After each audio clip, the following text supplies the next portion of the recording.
Bonsoir chers frères et sœurs, bonsoir chers amis, bienvenue pour notre quatrième réunion de prière de cette Bonsoir Joël, merci de ta... matinale. Nous allons démarrer dans quelques instants par le chantel.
Bonsoir à tous. Je vous invite à adopter une attitude révérencieuse. Nous allons prier. Est-ce que vous m'entendez? Nous t'entendons. Oui, on t'entend bien. Prions. Dieu d'amour et de bonté, nous voudrions te remercier parce que tu es infiniment bon. Tu as pris soin de nous et tu nous permets, Seigneur, de nous arrêter quelques minutes afin de pouvoir passer du temps en ta compagnie, afin de méditer sur ta parole de vérité. Et merci de nous permettre d'avoir cette semaine de prière afin que nous puissions nous rapprocher un peu plus chaque jour de toi, afin que nous puissions grandir en toi. D'aide toucher les cœurs de tous ceux qui vont entendre le message spécial que tu as pour nous. Bénis chaque intervenant, chaque participant. Bénis chaque famille représentée. Nous avons une pensée particulière, Seigneur, pour tous ceux qui traversent actuellement des moments difficiles, ceux qui sont touchés par le deuil, la maladie, ceux qui ont des difficultés au travail. D'aide permettre qu'à travers leur épreuve, qu'ils te restent fidèles et qu'ils te fassent confiance, quoi qu'il arrive. Pardonne-nous parce que nous avons eu de mauvaises pensées, de mauvaises paroles, de mauvaises actions. Puisses-tu nous aider à nous détourner du mal sous toutes ses formes et que nous puissions briller, que nous puissions être des petites lumières afin que le monde reconnaisse que nous sommes tes enfants, que nous puissions être un témoignage vivant de ton amour, de ta toute-puissance. Bénis-nous. Fais-nous du bien, Seigneur. Nous ne sommes pas dignes de te prier, mais nous te demandons toutes ces choses au doux nom de Jésus et pour sa gloire éternelle. Amen. Amen.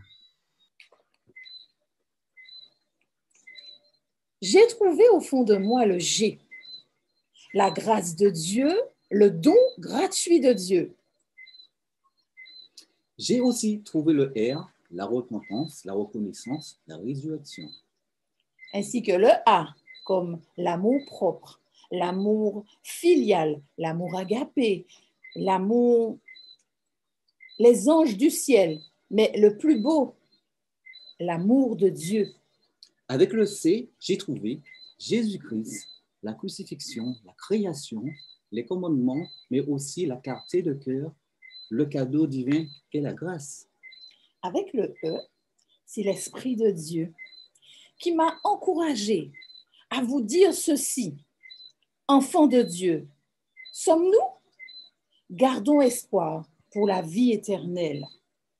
Car la grâce de Dieu est pour tous ceux qui entendent la parole de Dieu, qui l'enseignent à leur tour.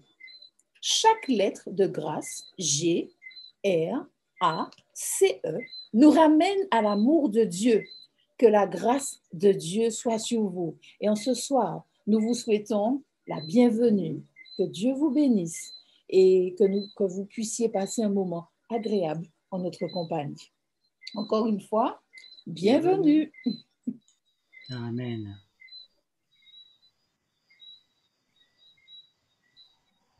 Amen. Maintenant, Carole va nous chanter un chant spécial.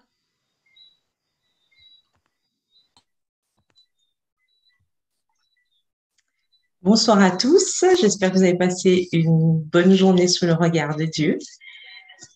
Donc, le chant que je veux vous interpréter ce soir s'intitule « Je te louerai ». Est-ce que vous voyez l'écran? Oui? Oui. C'est bon? D'accord, très bien.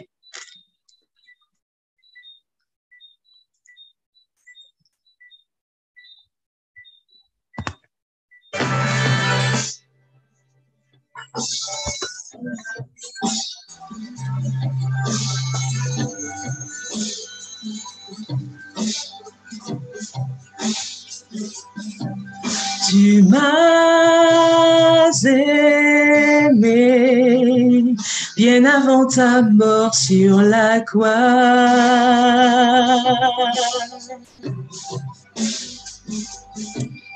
Et enfin libre, je me donne aussi librement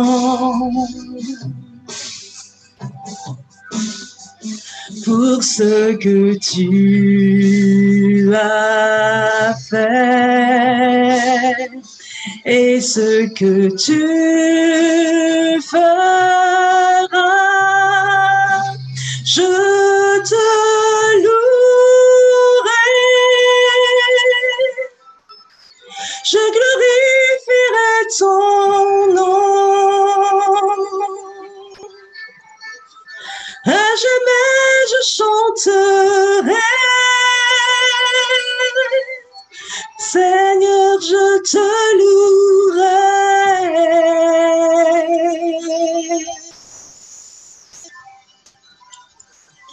Les mots me manquent, je veux sincèrement t'adorer.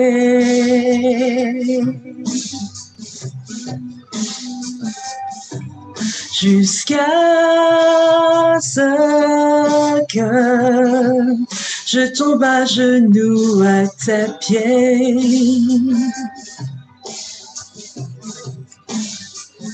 Pour ce que tu as fait et ce que tu feras, je te louerai, je glorifierai ton nom. À jamais je chanterai, Seigneur, je te louerai.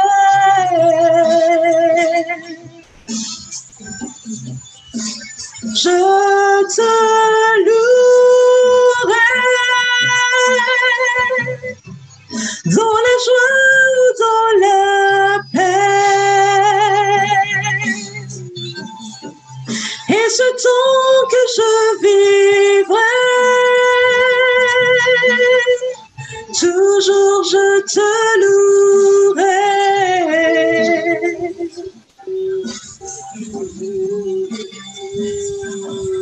Premier, dernier, tu es Alpha, Oméga, Dieu le grand je suis.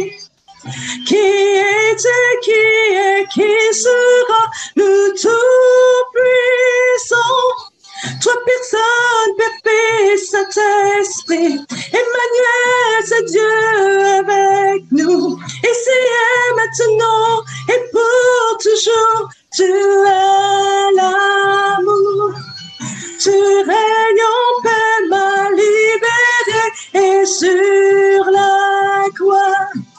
Tu vainquis la mort, pris les clés et tu reviens. La terre et le ciel te proclameront parce que tu mérites tout honneur et cela pour toujours, à jamais je te louerai. Je glorifierai ton nom. À jamais je chanterai. Seigneur, je te louerai.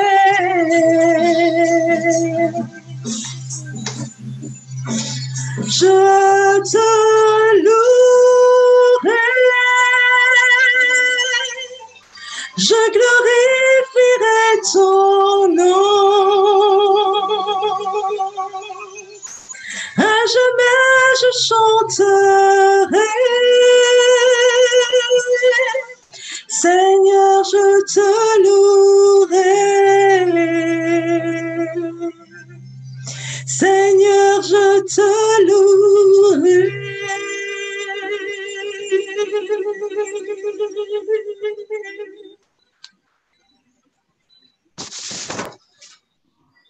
Amen.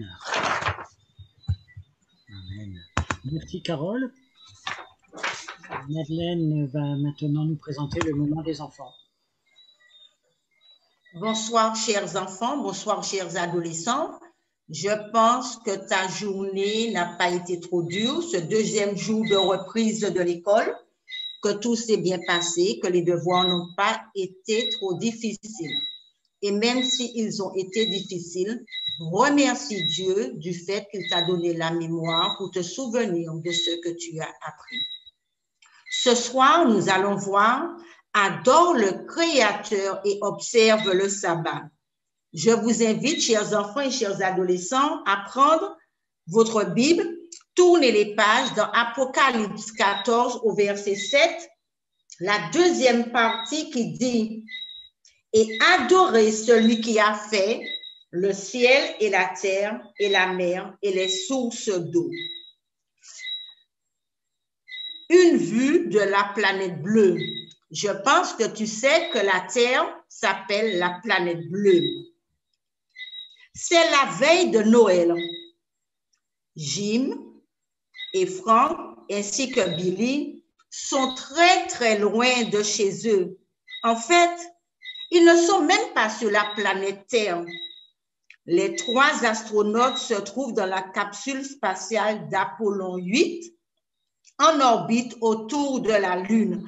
En ce moment, on parle de Thomas Pesquet. Donc là, ce soir, nous allons parler de Bill, Jim et Frank. On nous dit, de son point de vue éloigné, l'équipage voit maintenant des rayons lumineux se glisser sur la Terre. Le soleil éclaire la petite planète bleue, si lointaine. Les 3 astronautes ont attendu avec impatience ce moment. L'un d'eux, Bill Anders, s'installe devant le microphone et se met à parler. « Nous approchons maintenant du lever du soleil lunaire, dit-il, et l'équipage d'Apollo 8 a pour vous tous, les habitants de la Terre, un message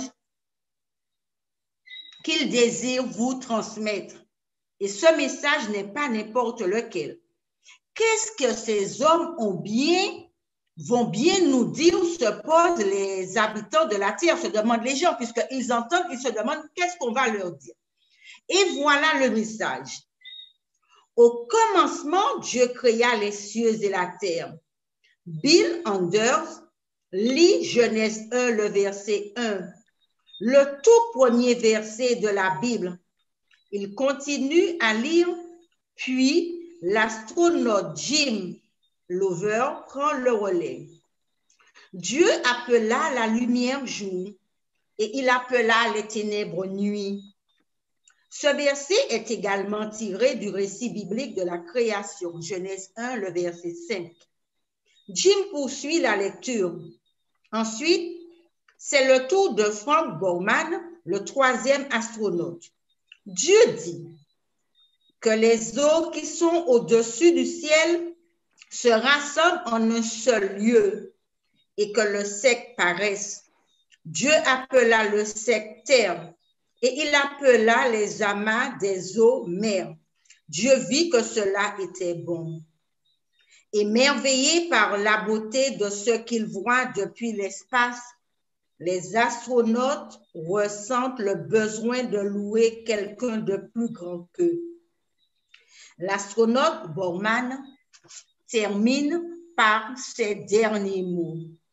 Que Dieu vous bénisse, vous tous, sur cette bonne terre.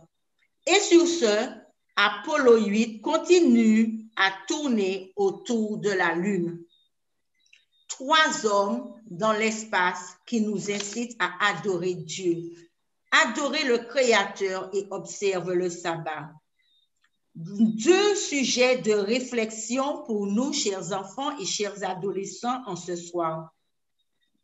Pourquoi Satan veut que les gens croient à l'évolution plutôt qu'à un Dieu, plutôt en tant qu'un Dieu que créateur? Le deuxième sujet de réflexion, pourquoi est-il important pour nous?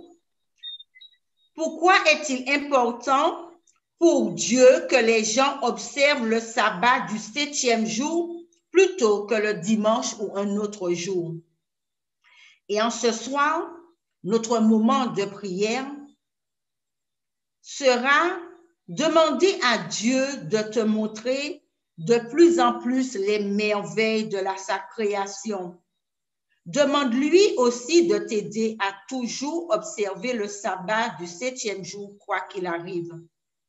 Que tu puisses, chers enfants, chers adolescents, si vos parents ont la possibilité, le 11 novembre, qui est un jeudi férié, pouvoir aller en quelque part observer ce que Dieu a fait et découvrir davantage les merveilles de Dieu. Inclinons la tête et prions. Tendre Père céleste, en ce soir où tes enfants sont réunis pour ce moment de prière, les adolescents et les enfants ont également leur place, ils ne sont pas oubliés. Que tu puisses les aider, ô tendre Père céleste. Ils sont encore jeunes, mais ils ont besoin de toi. Ils ont besoin de toi parce qu'en ce soir, tu nous invites à observer le sabbat du 7e jour, quoi qu'il arrive. Ô Seigneur, ce n'est pas toujours facile. Ce n'est pas toujours évident quand les enfants, les jeunes, même les adultes, nous sommes tiraillés à droite et à gauche par tous ceux qui nous environnent. Mais en ce soir, tu nous invites une fois de plus dans Apocalypse 14 au verset 7 à te donner gloire car l'heure de ton jugement est arrivée. Tu nous invites à t'adorer, toi, notre Dieu créateur, toi, notre Dieu rédempteur, toi, notre Dieu sauveur, toi, notre Dieu consolateur. Ô tendre Père céleste, il y a des enfants en cet instant qui sont frappés par le deuil, qui sont frappés par la maladie, qui se posent les questions. Mais où est Dieu? Mais où es-tu, tendre Père céleste? Où es-tu alors que le monde vacille, alors qu'à droite et à gauche, nous entendons toutes sortes de choses? Mais dans un doux murmure, tu dis, je suis là, ne t'inquiète pas, rassure-toi, je suis ton consolateur, je suis ton berger. Ô tendre Père céleste, sois avec chacun des enfants. Et je voudrais avoir une bénédiction particulière pour tous les enfants d'Oreb qui sont connectés, que ce soit sur la plateforme Zoom ou ceux qui sont sur le YouTube. Prends soin d'eux et qu'ils puissent savoir que tu as les bras tendus et qu'ils sont blottis dans le creux de tes mains. Merci pour ton amour. Merci pour ce privilège. Et merci pour cette soirée au nom de Jésus, pour ta gloire. Amen. Est-ce qu'il y a des enfants qui sont connectés ce soir? Est-ce qu'il y a des enfants connectés? Non? Bon. Une bonne soirée à chacun. Merci Madeleine, et nous allons maintenant entendre à nouveau le chant-thème.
parole est maintenant à notre frère Charles Saint-Louis pour le message de ce soir.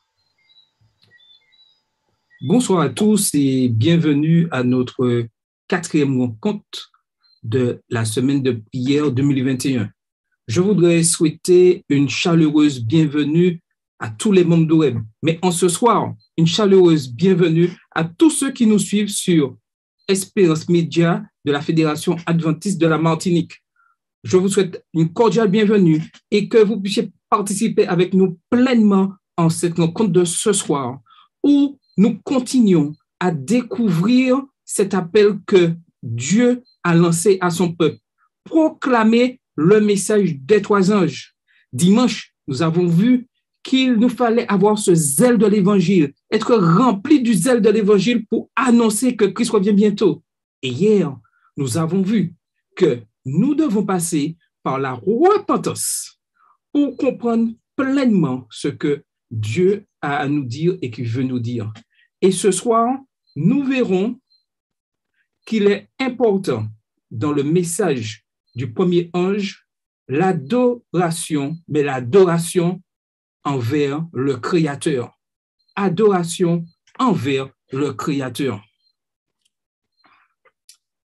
Le message céleste proclamé par le premier ange doit retentir dans le monde entier, appelant d'urgence les habitants de la terre à craindre le Créateur, à lui donner gloire et à l'adorer. Et depuis 4 jours, nous nous basons sur le texte de ce verset qui se trouve dans Apocalypse 14. Il disait d'une voix forte, « Craignez Dieu et donnez-lui gloire, car l'heure de son jugement est venue, et adorez celui qui a fait le ciel, la terre et la mer et les sources d'eau. » Toute notre adoration doit être centrée sur le Christ. L'adoration nous conduit au cœur même du conflit cosmique, puisque si nous adorons Dieu, le Créateur, nous sommes assurés que l'ennemi de nos âmes, Lucifer, Satan, n'est pas content et qu'il fera tout pour que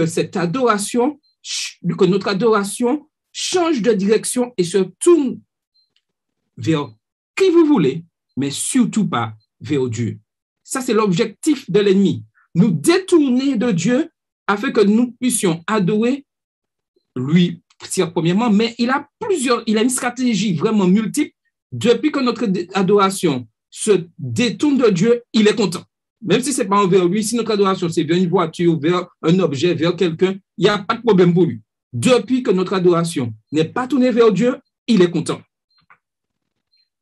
Elle nous met au défi d'adorer le Créateur plutôt que le chérubin déchu de Matthieu 4, verset 9. Lorsque Satan a tenté Jésus et il lui a dit « Je te donnerai toutes ces choses si tu te prosternes et m'adores », lequel se propose de déposséder Dieu pour toujours d'une partie de sa création. Dans ce conflit, l'épreuve décisive que les enfants de Dieu, que tout homme sur la terre devra faire un choix. Ce sera l'adoration. Le verbe grec traduit par adorer, Apocalypse 14, verset 7, c'est proskuneo, ce qui signifie littéralement s'incliner ou se prosterner. Lorsqu'il s'applique aux êtres humains, il désigne un acte par lequel on rend hommage. Mais lorsque Dieu est l'objet de l'adoration, ce verbe désigne l'inclinaison du corps et de l'être intérieur en tant qu'expression du délogement du moi, déchu pour faire du Créateur le centre et le but de notre vie, et ainsi trouver en lui la plénitude de l'être. L'adoration met en évidence 2 attitudes importantes.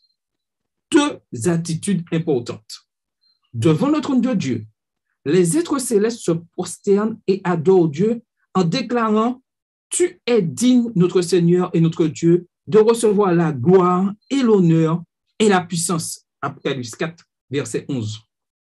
Ils confessent qu'ils adorent Dieu le Créateur et invitent les êtres humains à se joindre à eux dans l'adoration. L'adoration est un acte qui consiste fondamentalement une confession de foi en Dieu. C'est la déclaration que Dieu est mon créateur. Et cet appel nous est lancé aujourd'hui. Nous devons diriger nos regards vers Dieu et lui dire, oui Seigneur, tu es mon créateur. Tu as décidé par ta volonté de me créer et en retour, je te rends cette adoration. Cette confession de foi, profondément enracinée dans notre être intérieur par l'esprit, est verbalisée en parole et en acte. C'est la flexion du moi dans une soumission absolue. Et l'apôtre Paul nous dit très bien dans Romains 10, versets 9 et 10, si tu confesses de ta bouche le Seigneur Jésus, et si tu crois dans ton cœur que Dieu l'a ressuscité des morts, tu seras sauvé. Car c'est en croyant du cœur qu'on parvient à la justice, et c'est en confessant de la bouche qu'on parvient au salut, selon ce que dit l'Écriture. En fait, l'adoration du Créateur a beaucoup à voir avec la vie, car Dieu lui-même est la source même de notre vie. Par conséquent, adorer Dieu, c'est être chez soi, car nous sommes en présence de notre Père qui, par la création, un acte d'amour, nous a donné la vie. Cela explique pourquoi dans la Bible, seuls ceux qui sont vivants peuvent louer le Seigneur. Et le psaume 115, versets 17 et 18 le dit clairement, ce ne sont pas les morts qui célèbrent l'Éternel, ce n'est aucun de ceux qui descendent dans le lieu du silence. Mais nous bénirons l'Éternel dès maintenant et à jamais. Louer l'Éternel. Ce sont uniquement les vivants qui ont la possibilité de louer l'Éternel. Et lorsque ce souffle de vie nous est retiré, nous ne pouvons plus adorer l'Éternel. Les morts ne peuvent adorer, louer l'Éternel. Ce sont uniquement les vivants. La vie créée voit celui qui est la vie et s'incline devant lui en signe de reconnaissance et d'amour. Ce type d'adoration n'est pas quelque chose que nous faisons de temps en temps seulement, quand nous y pensons, qu'on avait le temps. Ah, j'ai 5 minutes là, je vais accorder ces 5 minutes là. Non. C'est plutôt la vie du croyant qui, alors que celui-ci marche humblement devant Dieu, se déroule constamment en la présence divine. Voici ce que Dieu nous demande. Constamment de marcher en la présence divine. C'est-à-dire, chaque jour, chaque heure, chaque seconde, je suis en la présence divine. Donc, si je suis en la présence divine, je fais tout pour que tout ce que je fais au cours de la journée puisse amener mon adoration vers Dieu. Voilà ce processus que Dieu demande à ses enfants.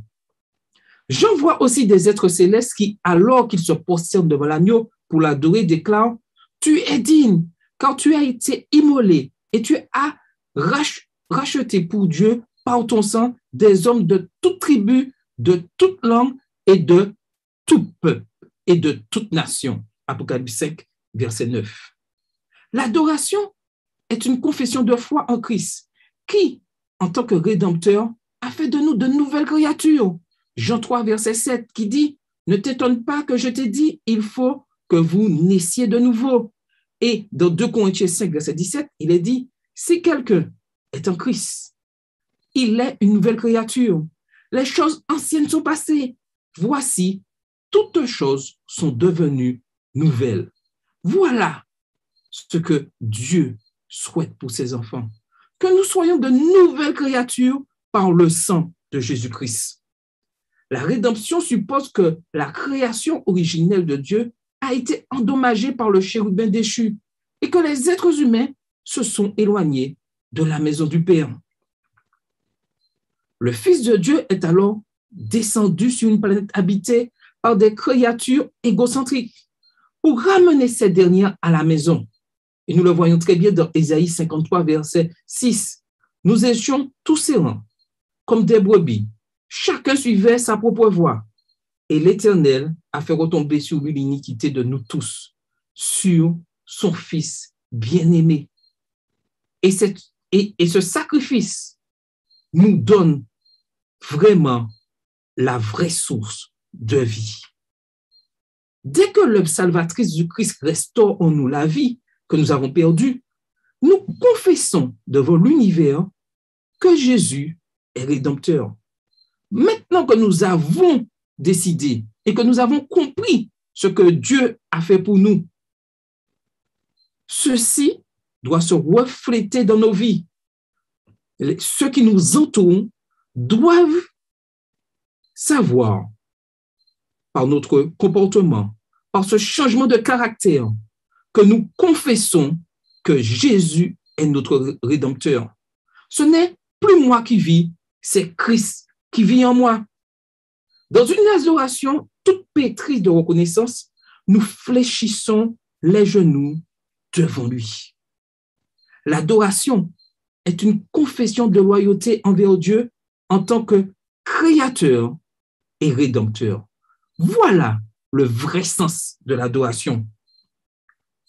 Adorer Dieu, c'est choisir dans le conflit cosmique le camp de Dieu, ce qui constitue de ce fait un acte de rébellion contre les puissances du mal, à l'instar des 3 amis de Daniel 3, les versets 16 à 18, et de Daniel lui-même, Daniel 6, verset 10. Les disciples de l'agneau ne sont pas intimidés par le dragon. Et nous connaissons toute cette histoire de Daniel 3, les versets 16 à 18, où Shadrach, Meshach, Abednego répliquèrent au roi Nebuchadnezzar. Nous n'avons pas besoin de te répondre là-dessus.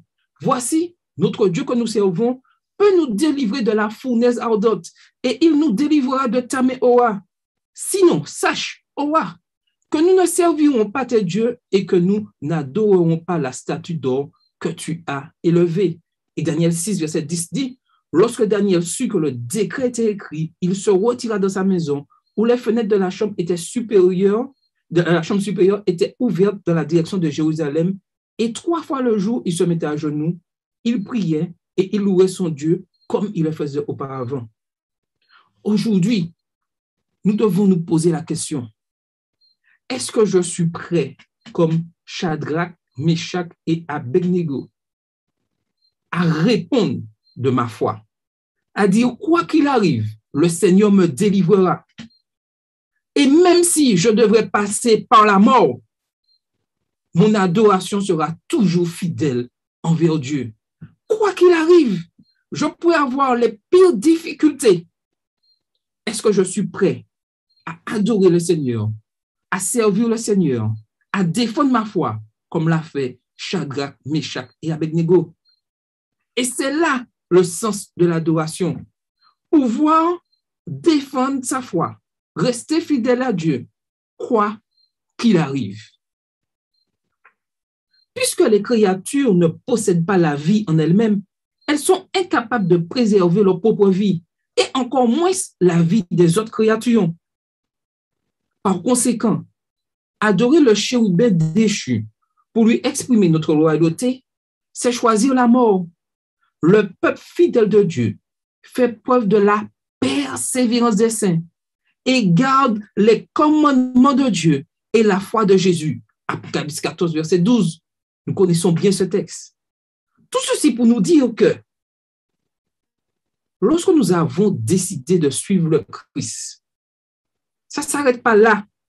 Et comme je le disais dimanche dernier, ce n'est pas possible, lorsque j'ai compris l'évangile, lorsque je suis rempli du zèle, que je sois un membre de ma communauté et que je reste là inactif. Ce n'est pas possible. Ça veut dire que je n'ai pas compris le message que Dieu m'a envoyé. Je n'ai pas compris la mission dans laquelle je me suis engagé.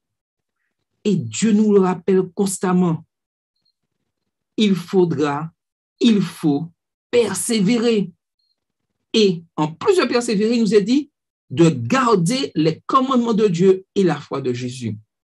Quoi qu'il arrive, quelles que soient les épreuves que nous traversons, restons fidèles à la parole de Dieu. Ne nous détournons pas. Chacun reçoit des attaques, des difficultés. Nous en rencontrons tous les jours. Mais ce qui fera la différence, c'est que nous allons persévérer, nous allons garder les commandements de Dieu et nous aurons toujours cette foi en Jésus-Christ. L'adoration de Dieu en tant que créateur et rédempteur se manifeste dans leur vie par leur persévérance à obéir aux commandements de Dieu et dans le maintien de leur foi en Christ en tant que rédempteur. Et nous avons ces commandements. Les commandements mentionnés dans l'Apocalypse sont principalement le décalogue, Exode 20, les versets 1 à 17. Et je vais inviter une personne à nous lire ces versets. Ces versets, et nous les connaissons très bien. Dès le plus jeune âge, nous apprenons aux enfants à connaître les 10 commandements. Connaissons-nous vraiment les 10 commandements? Donc, je demanderai à une personne de nous lire ces versets, Exode 20, les versets 1 à 17. Un volontaire?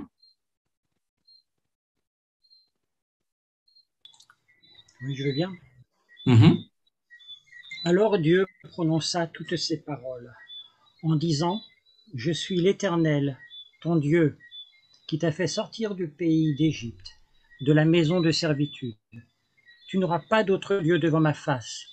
Tu ne te feras point d'image taillée, ni de représentation quelconque des choses qui sont en haut dans les cieux, qui sont en bas sur la terre, et qui sont dans les eaux plus bas que la terre. Tu ne te prosterneras point devant elles, et tu ne les serviras point. Car moi, l'Éternel ton Dieu, je suis un Dieu jaloux, qui punit l'iniquité des pères sur les enfants jusqu'à la 3e et la 4e génération de ceux qui me haïssent, et qui fait miséricorde jusqu'en 1000 générations à ceux qui m'aiment et qui gardent mes commandements. Tu ne prendras point le nom de l'Éternel, ton Dieu, en vain, car l'Éternel ne laissera point impuni celui qui prendra son nom en vain. Souviens-toi du jour du repos pour le sanctifier. Tu travailleras 6 jours et tu feras tout ton ouvrage. Mais le 7e jour est le jour du repos de l'Éternel ton Dieu. Tu ne feras aucun ouvrage, ni toi, ni ton fils, ni ta fille, ni ton serviteur, ni ta servante, ni ton bétail, ni l'étranger qui est dans tes portes. Car en 6 jours, l'Éternel a fait les cieux, la terre et la mer et tout ce qui y est contenu. Et il s'est reposé le 7e jour. C'est pourquoi l'Éternel a béni le jour du repos et l'a sanctifié. Honore ton père et ta mère, afin que tes jours se prolongent dans le pays que l'Éternel, ton Dieu, te donne. Tu ne tueras point, tu ne commettras point d'adultère, tu ne déroberas point, tu ne porteras point de faux témoignages contre ton prochain, tu ne convoiteras point la maison de ton prochain, tu ne convoiteras point la femme de ton prochain, ni son serviteur, ni sa servante, ni son bœuf, ni son âne, ni aucune autre chose qui appartienne à ton prochain. Merci. Voilà ce que Dieu nous demande, que nous puissions observer ces 10 commandements. L'appel à adorer Dieu est une invitation à obéir au premier commandement. Apocalypse 14, verset 7. L'avertissement de ne pas adorer l'image de la bête nous invite à respecter le 2e commandement.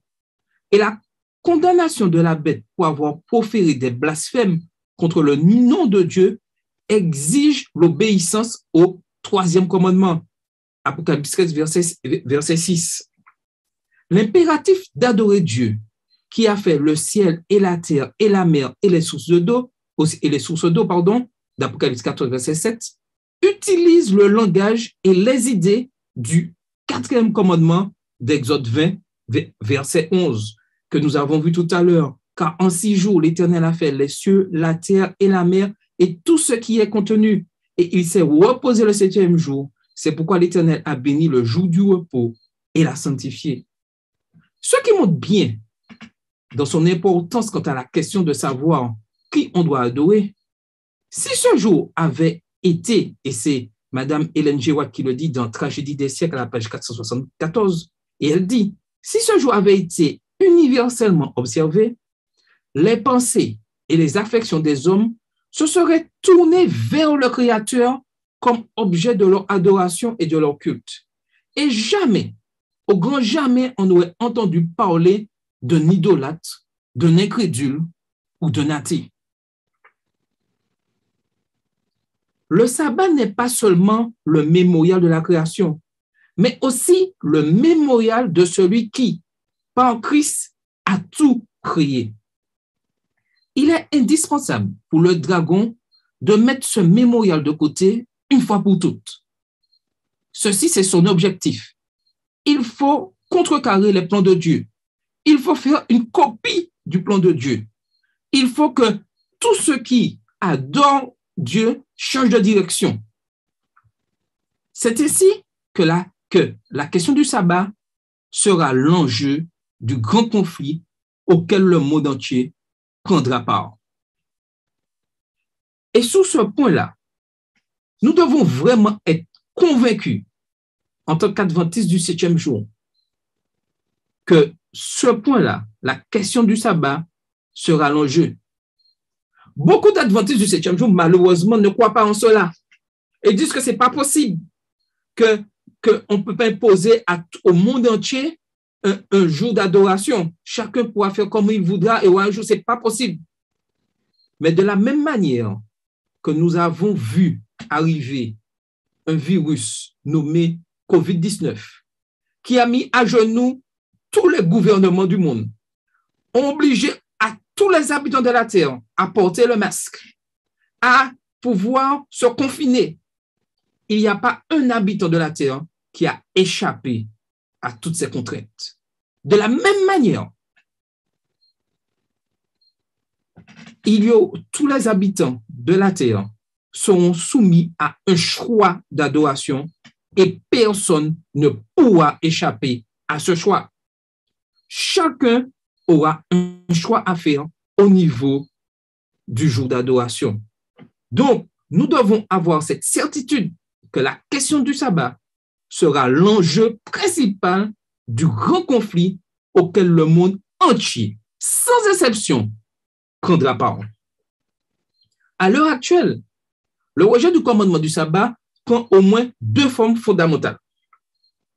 La première provient du christianisme apostat, qui a rejeté le 7e jour en tant que sabbat biblique et encourage l'observation du dimanche.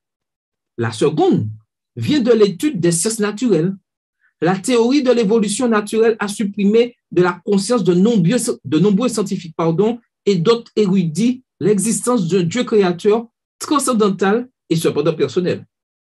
Et là, vous voyez comment l'ennemi est vraiment subtil. Il n'y a qu'une seule adoration. Selon Dieu, c'est le jour du sabbat. Pour contourner les choses, l'ennemi ne s'attaque pas. Il s'attaque certes frontalement au jour, en déplaçant ce jour-là à un autre jour, mais il a une autre stratégie au cas où c'est trop fort pour certains, il va employer le phénomène que nous voyons en second lieu des sciences naturelles. L'ennemi utilise plusieurs branches, plusieurs directions pour éloigner l'homme de Dieu. Quand nous allons à Dieu, il n'y a qu'un chemin. C'est le chemin qui passe par le sang de Jésus-Christ.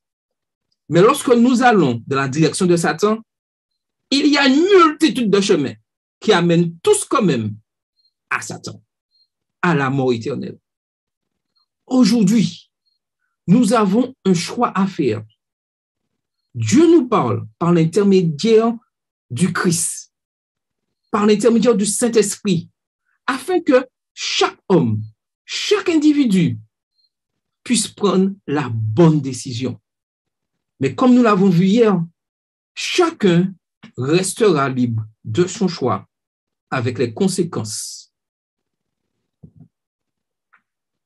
Par conséquent, le sabbat en tant que mémorial du Créateur a été ignoré.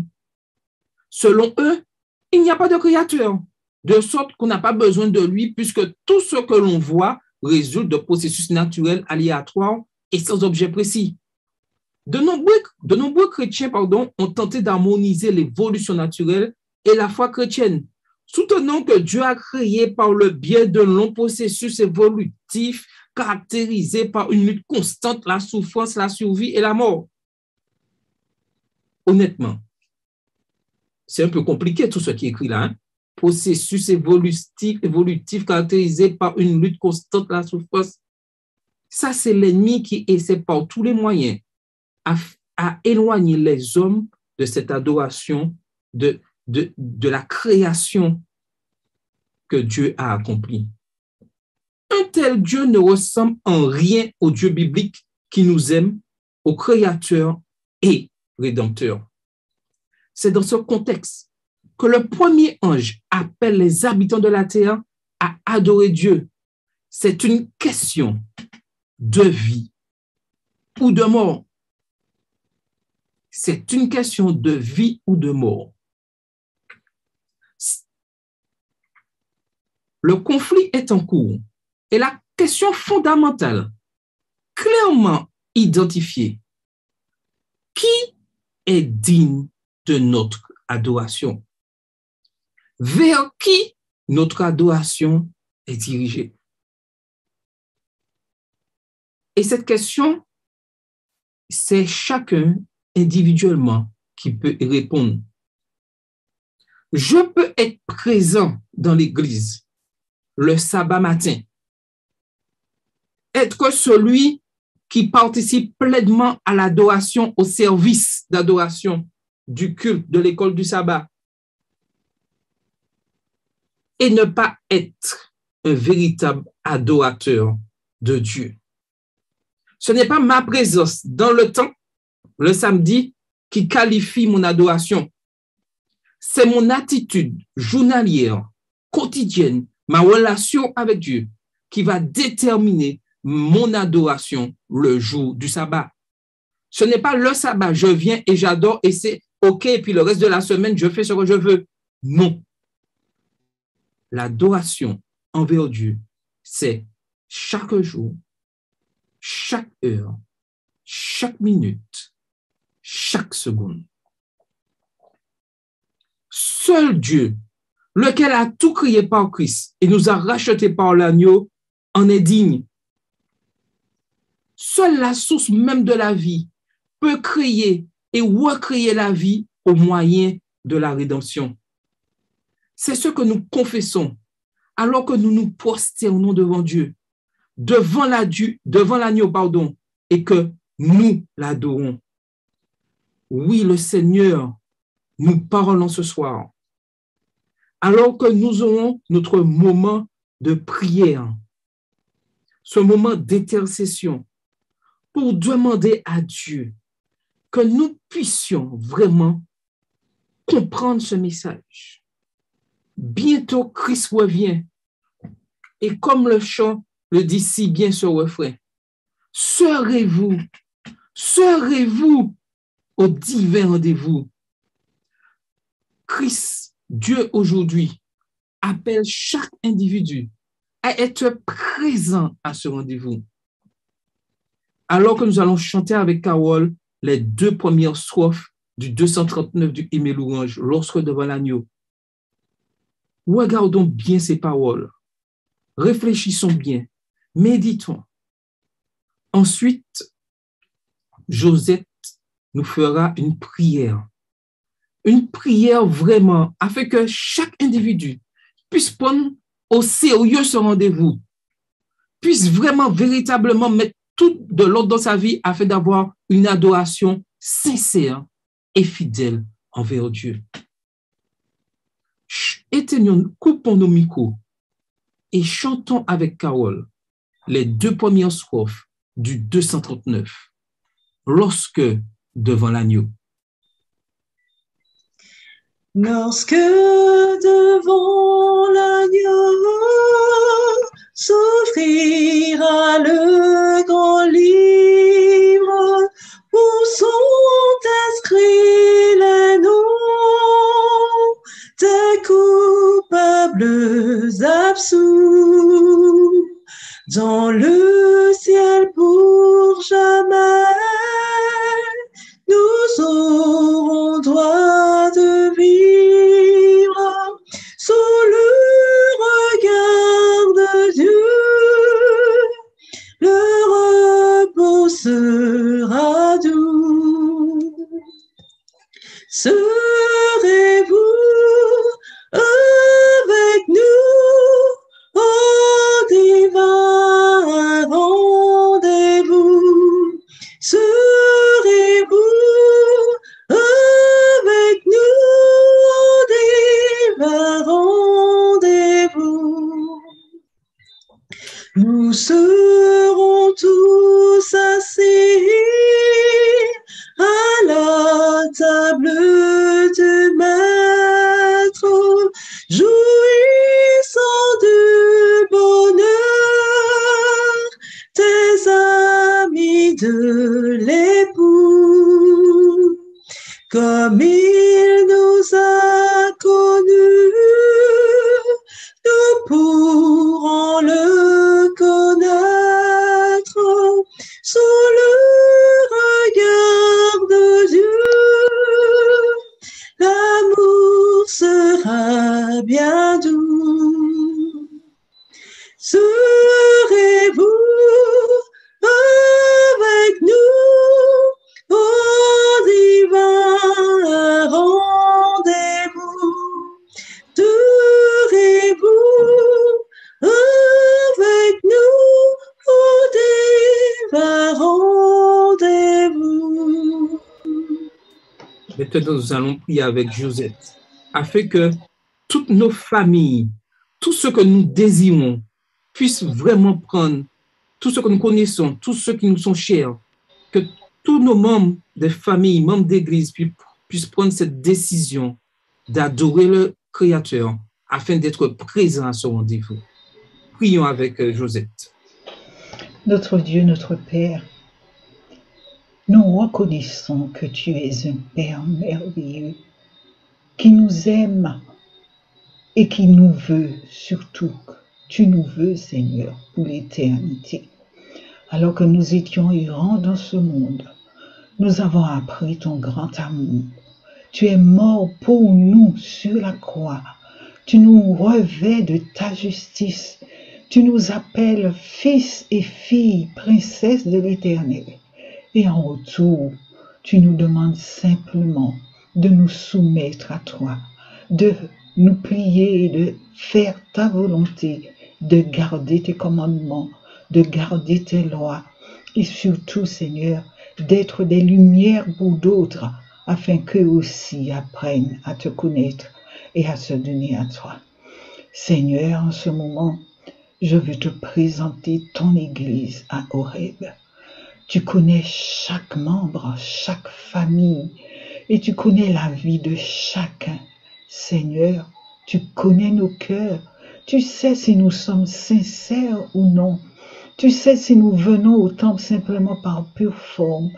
Mais en ce moment, Seigneur, nous avons compris que nous devons faire un choix définitif, un choix sincère, celui d'être tout entier à toi.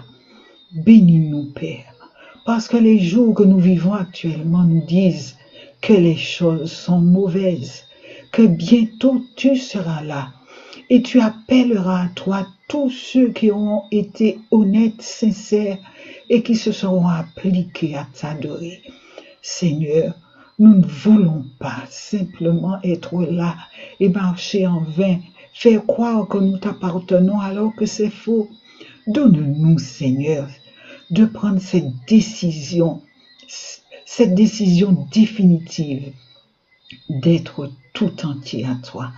Que tu nous bénisses dans le combat de chaque jour, car nous reconnaissons qu'il y a un ennemi qui veut notre perte. Mais Seigneur, avec toi à nos côtés, avec tes anges qui veillent sur nous, avec la force, le courage que tu nous donnes, nous serons plus que vainqueurs. Et en temps et en tout temps, nous pourrons te donner gloire, honneur, louange pour les victoires que tu nous auras aidés à remporter. Bénis-nous, Seigneur, nous t'en supplions. Soutiens-nous afin que jusqu'à la mort, nous te restons fidèles. Jusqu'à la mort, nous puissions être une lumière, éclairer les autres, les attirer vers toi, et que nous soyons nombreux à t'acclamer sur les nuées des cieux. Bénis nos enfants, nos parents, nos frères et nos sœurs, et que ceux qui sont encore refroidis puissent prendre la décision d'être tout entiers à toi. Entends nos cris, nos supplications, et que nous puissions t'ouvrir notre cœur à chaque instant, à chaque heure, afin de réclamer ton aide, ton secours, que nous puissions te rester fidèles. Nous te prions et te remercions au nom de Jésus. Amen. Amen. Continuons avec Carole, les 2 dernières strophes du 239. Du revoir éternel, nous connaîtrons les charmes pour ne plus les quitter. Nous retrouverons tous les amis dont la mort nous coûte à tant de larmes. Sans le regard de Dieu, le repos sera doux. Serez-vous avec nous au divin rendez-vous? Serez-vous avec nous au divin rendez-vous? Ouvrez, ouvrez vos cœurs aux appels de la grâce, aux délices du ciel. Dieu vous invite tous, quel que soit le péché. Le sang de Christ l'efface sous le regard de Dieu. Le pardon est bien doux.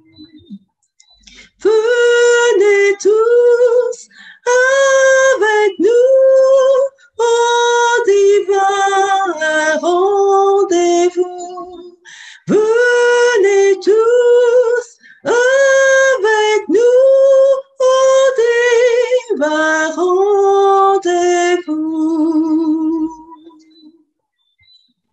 Oui, Dieu nous demande d'ouvrir nos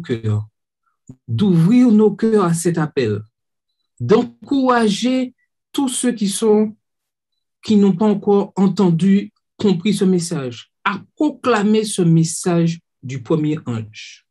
Et nous allons prier avec Annick maintenant, afin que vraiment nous puissions demander à Dieu de nous aider de rester fidèles à ce qu'il nous a demandé de faire.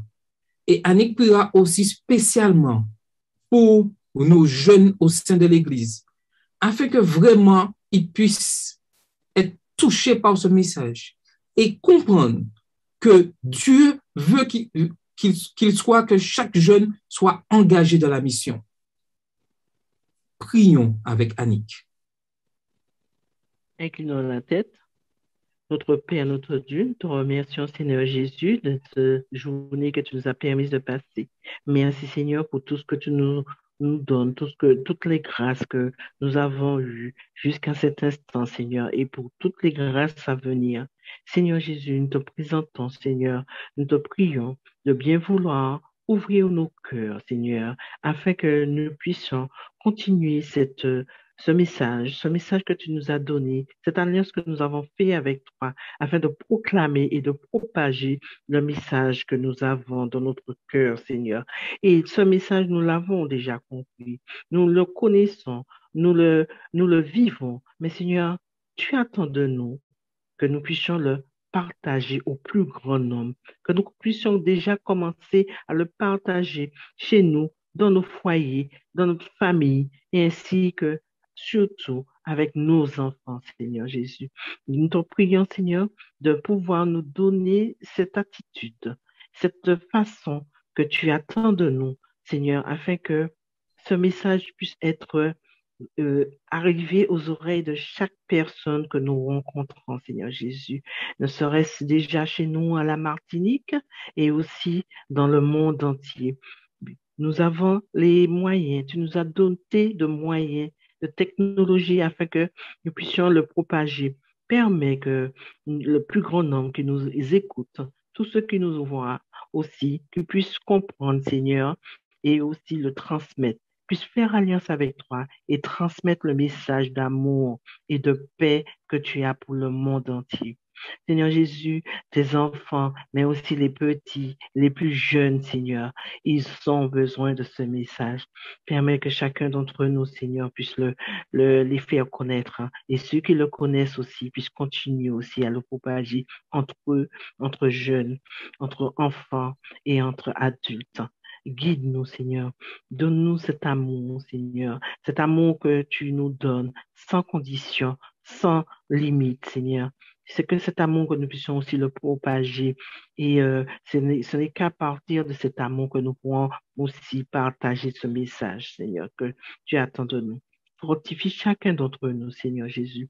Guide chaque personne qui nous écoute et qui nous regarde en ce moment, et que ta grâce puisse nous donner la force et la puissance, ainsi comme ton message, Seigneur Jésus. Fortifie chacun d'entre nous, guide-nous, protège chacun d'entre nous, les enfants, les jeunes, les adultes et les plus âgés, Seigneur. Guide-nous, protège-nous, nous t'avons prié au nom de Jésus. Amen. Amen. Et je partage avec vous les questions de réflexion. Comme d'habitude, ces questions-réflexions nous serviront lors de nos cultes du matin, du midi ou du soir, en famille, afin de pouvoir consolider, mieux comprendre ce message du premier ange. Et il nous a dit là, considérez cette déclaration de la lecture d'aujourd'hui. L'acte d'adoration est fondamentalement une confession de foi en Dieu. Comment ce concept peut-il guider notre adoration? Pourquoi est-il important de bien comprendre le lien entre l'adoration et la création? Comment pouvons-nous transmettre de manière créative et engageante le message du premier ange aux personnes de notre entourage qui croient en l'évolution? Voilà notre défi lors de nos cultes. Le défi que nous avons, proclamer ce message du premier ange. Le Seigneur nous a parlé en ce soir. Nous avons cette certitude. Maintenant, passons à l'action. Soyons remplis du zèle de l'Évangile afin de pouvoir annoncer, oui, Christ revient bientôt dans ce monde troublé. Mais même si le monde est troublé, le fait que Christ revient bientôt est une certitude que ceux qui croient ne croient pas, Christ reviendra quand même. Donc, si nous voulons être dans le bon camp, que notre adoration soit toujours tournée vers Dieu. Nous allons incliner la tête et prier. Seigneur Dieu, tu nous as parlé en ce soir. Nous avons compris que l'adoration n'est réservée qu'à toi. Permets que chacun puisse prendre cette décision et se laisser diriger par toi. Nous savons que la proclamation de cet évangile rend notre ennemi encore plus virulent afin de nous attaquer, de nous déstabiliser. Mais nous savons que c'est toi qui diriges ton Église et que tu la protèges de tout danger, de tout mal. Permets que chacun qui ont décidé de te suivre puisse proclamer haut et fort que tu reviens bientôt, qu'il y a un sauveur, que tu es le Dieu de la création et qui mérite toute l'adoration. Nous avons beaucoup de membres qui souffrent au sein de leur foyer. des couples qui sont en difficulté. En ce soir, nous les remettons entre tes mains, Seigneur Dieu, afin qu'ils puissent te chercher, puissent apprendre à mieux communiquer. Tu es le Dieu de l'impossible. Tu réussiras, Seigneur, si ces personnes décident vraiment de te suivre, d'accomplir ce miracle, Seigneur. Nous savons que l'ennemi fait tout pour déstabiliser les familles et les couples. Mais Seigneur, avec toi, la réussite est possible. Permets que cet orgueil que nous avons, nous puissions le mettre de côté et nous laisser habiter par ton amour, afin que nous puissions faire face aux défis de la fin des temps, Seigneur. Merci pour ce message du premier ange que tu nous as donné et qui puisse vraiment nous fortifier, nous permettre de rester fidèles à ta parole. Merci pour tout ce que tu fais, Seigneur. Nous avons prié ton Fils et pour ta gloire. Amen. Merci à tous pour d'avoir suivi notre programme en ce soir. Demain soir, nous continuons cette semaine de prière et nous verrons demain soir, si Dieu veut, le message du deuxième ange. Que le Seigneur vous bénisse. Amen. Amen. Bonne soirée à tous. Bonne soirée. Bonne soirée à Bonsoir. tous. À demain, 19h, si Dieu veut. Et bonne soirée à tous. Bonne soirée. Bonne soirée.